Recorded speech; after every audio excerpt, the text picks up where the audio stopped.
जे story का अंत आपकी लाइफ बदल देगा। अरुण शर्मा एक साधारण युवा था जो एक छोटे से गांव में रहता था। अपने साधारण परिवेश के बावजूद अरुण के सपने असाधारण थे। उसे तकनीक और नवाचार से गहरा लगाव था और वह कुछ ऐसा बनाना चाहता था जो दुनिया को बदल दे। लेकिन गांव में जीवन कठिन था और संसाधन कम थे। उसका परिवार मुश्किल से गुजारा करता था और उच्च शिक्षा या उद्यमिता के सपने देखना उसकी कल्पना से भी परे था। हर दिन अरुण गांव के किनारे पर स्थित पुराने बरगद के पेड़ के नीचे बैठकर अपने पुराने नोटबुक में डिजाइन और विचारों को लिखता रहता। उसके दोस्त अक्सर उसका मजाक उड़ाते थे, कहते कि उसके विचार महज हवाई किले हैं। लेकिन अरुण पर इसका कोई असर नहीं होता। उसे विश्वास था कि अगर उसे सही अवसर मिल जाए तो वह अपने विचारों को हकीकत में बदल सकता है। हालांकि जीवन उसकी योजनाओं के खिलाफ चलता नजर आता था। उसके पिता की सेहत बिगड़ रही थी और परिवार के बड़े बेटे होने के नाते अरुण से उम्मीद की जा रही थी कि वह खेती का काम संभालेगा। जिम्मेदारियों का बोझ उस पर भारी पड़ रहा था और वह अपने कर्तव्यों और सपनों के बीच बंटा हुआ महसूस करता था।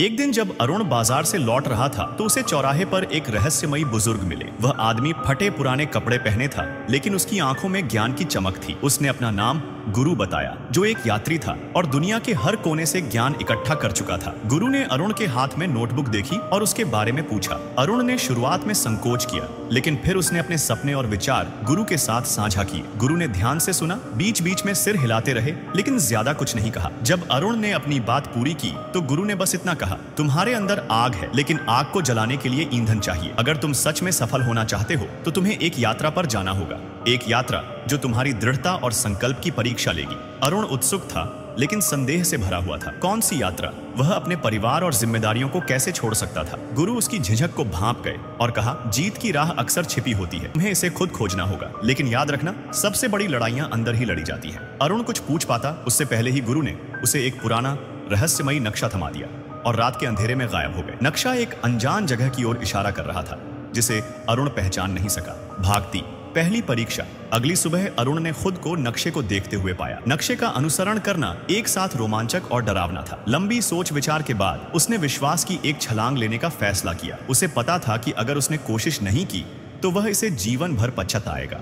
अरुण ने एक छोटा सा बैग पैक किया और अपने परिवार के लिए एक पत्र छोड़ दिया, जिसमें उसने जल्द लौटने का वादा किया। जैसे ही उसने अपनी यात्रा शुरू की, उसे एक अजीब मिश्रण की भावना हुई, उत्साह और डर। नक्शा उसे घने जंगलों, खतरनाक पहाड़ों और चौड़े नदियों के पार ले गया। हर कदम ने उसकी शारीरिक और मानसिक शक्ति की परीक्षा ली, लेकिन अरुण दृढ़ संकल्प के साथ आगे बढ़ता गया। कई दिनों की यात्रा के बाद वह एक सुनसान घाटी में पहुंचा। नक्शा बताता था कि वह अपने गंतव्य के करीब था, लेकिन वहां कुछ खास नजर नहीं आ रहा था। बस चारों ओर बंजर भूमि। थका हुआ और हताश अरुण सोचने लगा कि कहीं वह किसी मृग तृष्णा के पीछे तो नहीं भाग रहा। जैसे ही वह बैठा आराम कर रहा था, उसने दूरी में एक हल्की चमक देखी। उसके पीछे चलते हुए उसे झाड़ियों के पीछे एक छिपी हुई गुफा का प्रवेश द्वार दिखाई दिया। नए जोश के साथ अरुण गुफा में प्रवेश किया, लेकिन वहां घोर अंधकार था। उसका दिल तेजी से धड़कने लगा जब उसने अपनी टॉर्च खोजी, लेकिन जैसे ही उसने इसे चालू किया, गुफा में एक आवाज गूंज उठी। कौन है जो छायाओं की गुफा में प्रवेश करने की हिम्मत करता है? चौंकते हुए अरुण ने चारों ओर देखा, लेकिन कोई नजर नहीं आया। आवाज ने फिर कहा, यदि तुम जीत की राह चाहते हो तो पहले तुम्हें अपने डर पर विजय पानी होगी। इस गुफा का अंधकार केवल प्रकाश का अभाव नहीं है,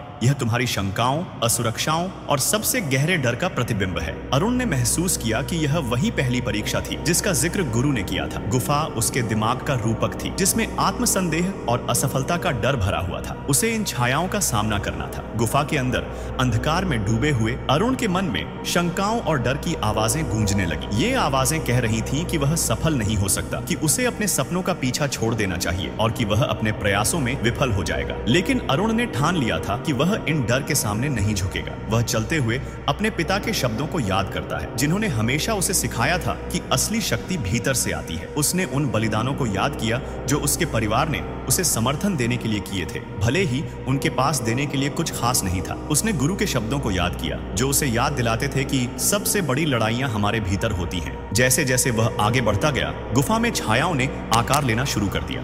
अंधकारमय आकृतियां जो उसके गहरे डर का प्रतिनिधित्व करती थी, असफलता, अस्वीकृति और अज्ञा, वे उसे घेरने लगे। उनकी ठंडी उपस्थिति उसे हिला रही थी, लेकिन अरुण ने भागने की बजाय उन पर सीधे दृष्टिपात किया। मैं अपने ही डर से परास्त नहीं होऊंगा, उसने गुफा के अंदर जोर से कहा। मैंने इतनी दूर आकर हार मानने के लिए नहीं किया है। हर कदम के साथ छायाएं फीकी पड़ने लगी। उनकी शक्ति कमजोर होती गई, क्योंकि अरुण का संकल्प मजबूत होता गया। उसने महसूस किया कि अंधकार वास्तविक नहीं था, यह उसके दिमाग की एक कल्पना थी। और तभी गुफा में उजाला होने लगा, जैसे एक छिपा हुआ प्रकाश स्रोत प्रकट हो गया हो। आखिरकार अरुण गुफा के अंत तक पहुंच गया, जहां उसे एक प्राचीन पत्थर की पटिया मिली। उस पर लिखे शब्द थे, तुम्हारे भीतर की रोशनी किसी भी अंधकार से अधिक शक्तिशाली है जिसका तुम कभी सामना करोगे। खुद पर विश्वास रखो और जीत की राह खुद ब खुद सामने आएगी। अरुण ने खुद को ऊर्जा और विश्वास से भरा हुआ महसूस किया। उसने गुफा से बाहर निकलते ही दुनिया को और भी उज्जवल और जीवंत पाया। वह जानता था कि उसने पहली परीक्षा पास कर ली थी, लेकिन यात्रा अभी खत्म नहीं हुई थी।